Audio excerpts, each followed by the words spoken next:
Ketegangan di perbatasan India dan Pakistan kembali memanas. Pada Rabu 7 Mei 2025, kedua negara yang punya senjata nuklir itu saling melancarkan serangan artileri di sepanjang garis kontrol atau Line of Control atau LOC wilayah perbatasan yang disengketakan di Kashmir.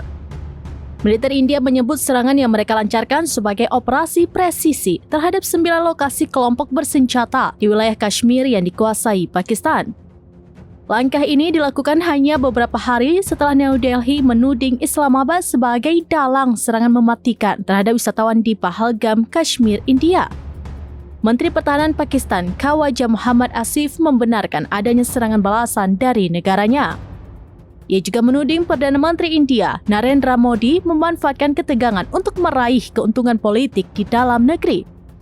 Menurut laporan Islamabad, serangan India menewaskan sedikitnya 8 warga sipil, termasuk seorang anak, dan menghantam 6 lokasi. 3 diantaranya berada di wilayah Kashmir yang dikuasai Pakistan, sementara 2 lainnya di Bahawalpur dan Muridke, Provinsi Punjab, wilayah paling padat penduduk di Pakistan.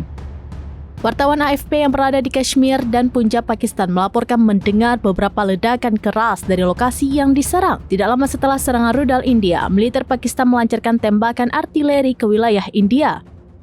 India menuduh Pakistan melakukan penembakan membabi buta melintasi garis kontrol.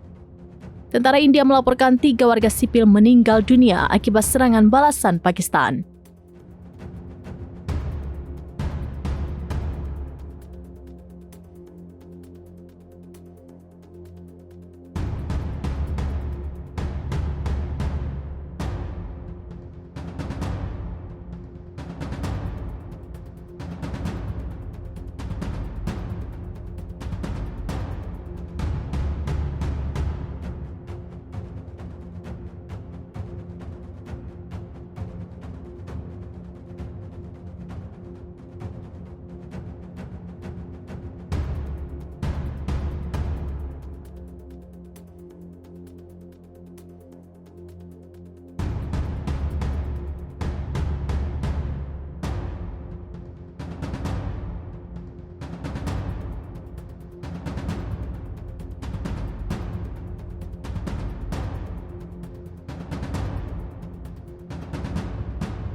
Download Tribun X sekarang, menghadirkan lokal menjadi Indonesia.